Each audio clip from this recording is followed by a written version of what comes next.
안녕하세요. 오스템 임플란트 박지선입니다. 이번 시간은 원클릭을 통해서 신규 환자를 등록하는 방법에 대해서 알려드리려고 합니다. 신규 환자 등록 같은 경우에는 1편과 2편을 나눠서 안내를 해드리려고 하는데요. 그 첫 번째 시간으로 지금부터 시작을 해보도록 하겠습니다.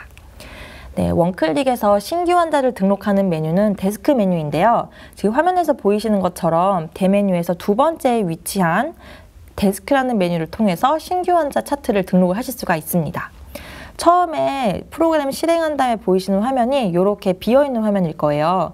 근데 만약에 선택되어 있는 환자가 있다면 신환 등록이라는 버튼을 눌러서 이렇게 초기 완성된 상태로 입력을 하실 수가 있습니다. 그래서 내원한 환자에 대해서 이름도 입력을 하시고 주민번호도 입력을 하시고 수진자 조회도 같이 진행하실 수가 있겠죠. 그래서 부가적인 정보들을 쭉 등록하셔서 저장 버튼을 누르면 차트 생성이 되게 됩니다. 기본적으로는 보험 구분에 일반으로 되어 있는데 수진자 조회를 통해서 해당 환자가 건강보험 자격이 있는 환자라고 조회가 되면 이 보험 구분이 보험으로 바뀌게 됩니다. 이렇게 데스크 메뉴에서 신규 환자의 차트를 등록을 하게 되고요. 또 이제 부가적으로 편리한 기능들이 있어서 좀 소개를 드려보려고 해요. 이제 원클릭 공통 기능이긴 한데 화면 디자인 기능이 있기 때문에 메뉴마다 사용자 맞춤형 업무 화면 구성이 가능한데요. 데스크 메뉴 기준으로 이 오른쪽에 점점점이라는 버튼을 누르면 화면 디자인을 할 수 있는 메뉴가 뜨게 됩니다. 화면 디자인 버튼을 누르시게 되면은 이렇게 템플릿이 쭉 나오게 되는데요. 요거는 각각의 메뉴마다 다 제공하고 있는 화면이기 때문에 공통으로 알고 계시면 좋을 것 같아요. 그래서 화면 디자인을 눌러보게 되시면 처음에 이제 템플릿 목록이라고 보이게 돼요. 그래서 저희가 기본적인 화면 구성을 만들어서 그 양식을 제공하는 메뉴라고 보시면 되거든요. 그래서 기본적으로 요거를 선택해서 일괄 적용을 하게 되면은 요 양식이 적용이 되는 거고 요 양식 선택하셔가지고 또 일괄적으로 적용을 하실 수도 있습니다.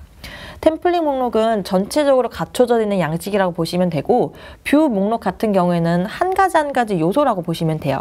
하나의 요소라고 하면은 요 환자 사진도 하나의 요소고 환자 정보라는 것도 하나의 요소고 이렇게 접수 등록 같은 것도 하나의 요소거든요. 이런 요소들을 하나하나 추가하고 싶은 거 추가하고 제거하고 싶은 거 제거할 수 있는 화면 디자인 기능이라고 보시면 됩니다. 그래서 기본적으로 원클릭에 세팅되어 있는 거는 세 번째 양식이에요. 그래서 이렇게 환자 사진부터 환자 정보, 뭐 특이사항, CC, 환자의 또 부가적인 정보 들어가 있고 예약 화면이 여기 쭉 있고 여기 밑에 접수 목록이 들어가 있는 기본적인 템플릿이 세 번째 템플릿입니다. 근데 이제 사용자마다 원하는 템플릿이 다를 수 있기 때문에 다른 거 선택하셔도 되고요. 제가 약간 좀 극단적인 예시를 가져온 거긴 한데 화면 디자인 한번 해봤어요. 그래서 기본적으로 환자의 인적 정보를 가지고 있대 한쪽에는 전자차트 메뉴도 넣을 수 있습니다. 이게 화면 디자인은 엄청난 장점이라고 저는 생각을 해요. 그래서 이 원클릭 환자에 대한 환자 인적 정보를 보면서 쭉 보죠. 보면서 오른쪽에서는 이 원클릭 환자의 전자차트 내용을 보실 수 있는 거예요.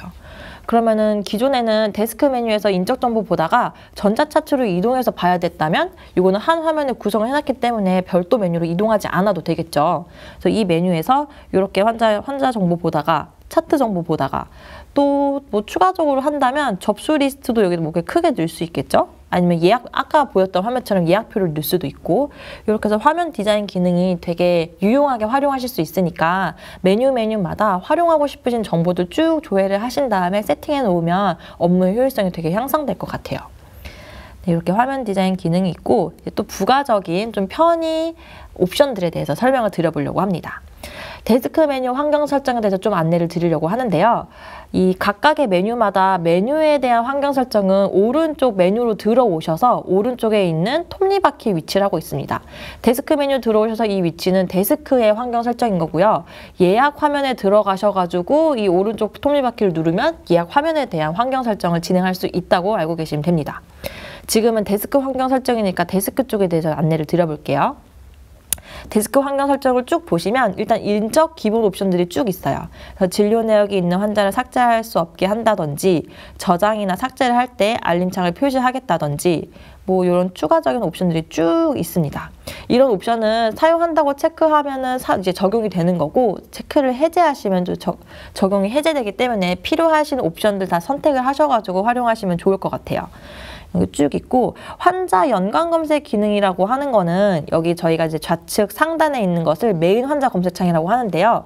거기에서 뭔가 환자 이름을 검색을 할 때 그 환자의 일부 초성이라든지 일부 이름이 일치하는 환자들을 쭉 조회할 수 있는 기능이라 보시면 돼요. 그래서 만약에 환자 연관 검색 기능 사용이 설정되어 있다라고 하면은 이 메인 환자 검색창을 통해서 박지까지 입력을 하면은 박지로 시작하는 이름의 환자분들이 쭉 리스트가 여기 밑에 제공된다고 보시면 돼요. 박지은도 있을 거고, 박지선도 있고, 박지민도 있고, 박지현도 있고 이렇게 쭉 리스트가 나온다고 보면 되고요. 이 옵션이 해제가 되어 있다라고 하면은 박지선이라는 이름을 검색을 하게 되면은 박지선이라는 이름을 가진 동명이인만 검색된다고 보시면 될 것 같습니다. 그래서 요거는 필요에 따라서 옵션을 사용하시면 될 것 같아요. 그리고 그 밑에 보이는 옵션은 인적사항 입력 후 자동 실행할 기능이라는 옵션입니다. 그래서 이거는 사용할 건지 말 건지 세팅을 하고서 활용할 수 있는 기능이에요. 그래서 저장을 한 다음에 진료로 바로 이동을 할 건지, 저장을 한 다음에 메모 입력하는 칸으로 바로 갈 건지 설정하실 수 있는 거고요. 그 밑에 저장 후 문진 입력창 실행이라는 옵션을 선택을 하게 되면은 신규 환자에만 적용되는 옵션이에요. 그래서 신규 환자 차트를 등록하고 저장까지 하게 되면은 이 옵션을 설정해 놓으셨으면 문진을 입력할 수 있는 신규 문진지가 생성이 됩니다. 그래서 이것도 필요에 따라서만 세팅하고 쓰시면 될 것 같아요. 필수값은 아니기 때문에 필요하지 않으신 분들은 세팅을 안 하고 쓰시면 되고요. 네, 이제 요 기능을 좀 메인으로 소개를 드리려고 했어요. 신안 등록 옵션 중에 신안 등록 시 동명이인 자동 별칭 부여라는 옵션이 있습니다. 이 옵션은 동명이인을 차트를 등록할 때 이름이 같을 테니까 알파벳이나 숫자로 그 환자들을 구분할 수 있는 옵션이라고 보시면 돼요. 제가 예시로 가져온 화면이 이 옵션을 적용했다고 세팅을 하고 알파벳으로 구분을 하겠다라고 적용을 한 거를 전제에 깔고 한번 설명을 드려보도록 하겠습니다. 이렇게 제가 기존에 박지선이라는 환자가 있는 상태에서 박지선이라는 동명이인의 차트를 추가로 생성을 해봤어요. 근데 제가 앞선 환경 설정에서 자동 별칭 부여를 옵션을 선택을 했었고 알파벳으로 선택을 했었잖아요. 그래서 동명이인에 존재하여 별칭 A를 자동으로 추가했습니다. 그래서 박지선 A라는 정보가 저장되었습니다. 라는 알림창이 뜨게 되는 겁니다. 그래서 동명이인 환자 등록했을 때 자동으로 별칭이 부여되는 옵션이고 알파벳이나 숫자로도 세팅을 할 수 있기 때문에 요거는 선택하셔서 활용하면 되고요. 이렇게 박지선이라는 차트가 1차적으로 있었고 새로운 박지선이라는 차트를 등록했더니 박지선 A라는 차트가 등록된 거를 확인하실 수가 있습니다. 이 박지선 이름 뒤에 A가 붙었지만 수진자 조회에는 영향을 미치지 않으니까 걱정하지 않으셔도 될 것 같아요. 그래서 화면에서 보시면 박지선이라는 환자가 등록이 되면서 이름 여기 나와 있고 이 이름 오른쪽에 이렇게 별칭이 입력된 걸 보실 수가 있어요. 이 상태에서 박지선이라는 환자를 하나 더 생성하면 어떻게 될까요? 그러면 그 환자는 박지선 B라는 차트로 생성이 될 거고 여기에는 B라는 항목이 들어오게 되겠죠. 신규 차트가 생성이 되면서 그래서 이런 식으로 동명이인 환자를 관리할 수 있는 기능이 부가적으로 들어가 있기 때문에 이 기능도 잘 숙지하고 계셨다가 활용하시면 좋을 것 같습니다. 네, 다음으로는 공통환자 검색 설정 중에 가상 키보드 사용이라는 옵션에 대해서 좀 설명을 드려보려고 합니다. 가상 키보드 사용에 이렇게 체크가 되어 있으면 다음과 같이 환자 검색을 할 때 이렇게 활용하실 수가 있어요. 메인 환자 검색창에 포커스를 뒀을 때 오른쪽에 보이시는 것처럼 가상 키보드를 제공하는 옵션입니다. 이 키보드가 있는 환경에서는 키보드를 입력을 하게 되지만 진료실처럼 체어 근처에는 이제 또 키보드가 없는 환경이 되게 많잖아요. 그런 환경에서 차트를 조회한다거나 하실 수 있게 하려고 저희가 제공하고 있는 기능이에요. 그래서 메인 환자 검색에서 선택을 하신 다음에 뭐 초성으로도 검색이 되니까 원클릭이라는 환자를 검색하려면 이응, 키읔, 리을을 검색하게 되면은 그 밑에 리스트가 떠가지고 엔터를 누르면 그 환자를 선택을 해서 차트를 조회를 하실 수도 있고요. 뭐 차트 번호로도 검색을 하실 수 있기 때문에 요거는 필요에 따라서 활용을 하시면 될 것 같아요. 그래서 메인 환자 검색창을 통해서 환자를 검색할 때 가상 키보드가 실행되는 옵션이라고 보면 됩니다.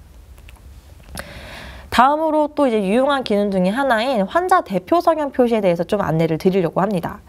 데스크에서 환자의 정보를 입력하면서 부가 정보 메뉴를 눌러서 이 메뉴를 밑으로 내려보면은 이런 메뉴, 이렇게 빨갛게 하이라이트된 부분을 추가적으로 입력을 하실 수가 있는데요.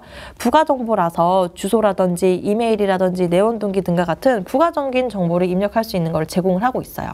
이 메뉴 중에 여기 빨갛게 표시된 부분이 환자의 대표 성향을 표시할 수 있는 메뉴입니다. 이 메뉴를 들어가 보면 이 화면처럼 이렇게 환자 태그 정보라는 창이 실행이 됩니다. 이 환자 태그 정보 창은 환자의 개인 성향이라든지 치료 특성을 표시할 수 있는 기능입니다. 그래서 여기서 입력한 이런 정보들은 여기에 다 표시가 되고 있어요. 그래서 이 환자의 개인 성향은 어떠한 성향이 있고 치료 특성은 어떤 게 있다라고 설정하는 메뉴인데요.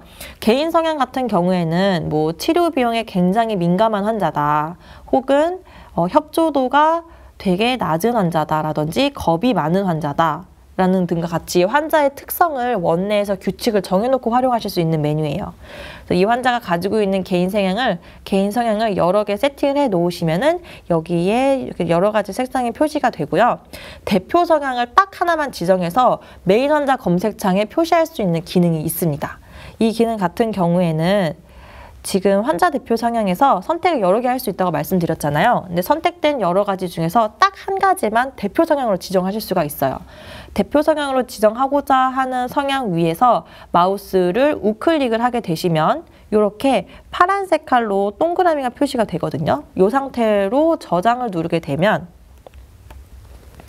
여기 보이시는 것처럼 원클릭 환자 앞에 노란색으로 대표 성향이 표시가 됩니다. 이 대표 성향이 표시된 부분은 데스크 메뉴에서도 고정이기 때문에 보이고 CRM 메뉴나 예약 메뉴 등과 같이 다른 메뉴로 이동을 하더라도 고정돼서 보여서 어떤 메뉴에서 봐도 아, 이 환자의 대표 성향이 어떻구나 라는 거를 진료에 참고할 수 있는 기능이라고 보시면 돼요. 그래서 이렇게 환자 데스크 메뉴에서도 노란색으로 보이고 예약 메뉴로 이동했을 때도 노란색으로 보이죠. 그래서 원클릭 환자는 노란색 환자구나 라고 참고할 수 있는 기능이라고 보시면 됩니다. 그래서 예약 메뉴를 갔다가도 진료실에서는 보통 전자차트에 많이 들어가 있겠죠. 전자차트에서도 노란색으로 표시되기 때문에 별도로 구조상으로 이 환자의 성향에 대해서 전달하지 않아도 색깔만 보고도 좀 판단할 수 있으니까 활용하시면 되게 편리할 것 같아요. 네, 지금까지 신규 환자를 등록하는 부분에 있어서 유용한 기능들에 대해서 1차적으로 설명을 드렸고요. 다음 시간에는 이어서 신규 환자 등록과 관련된 유용한 기능들에 대해서 소개해 드리도록 하겠습니다. 감사합니다.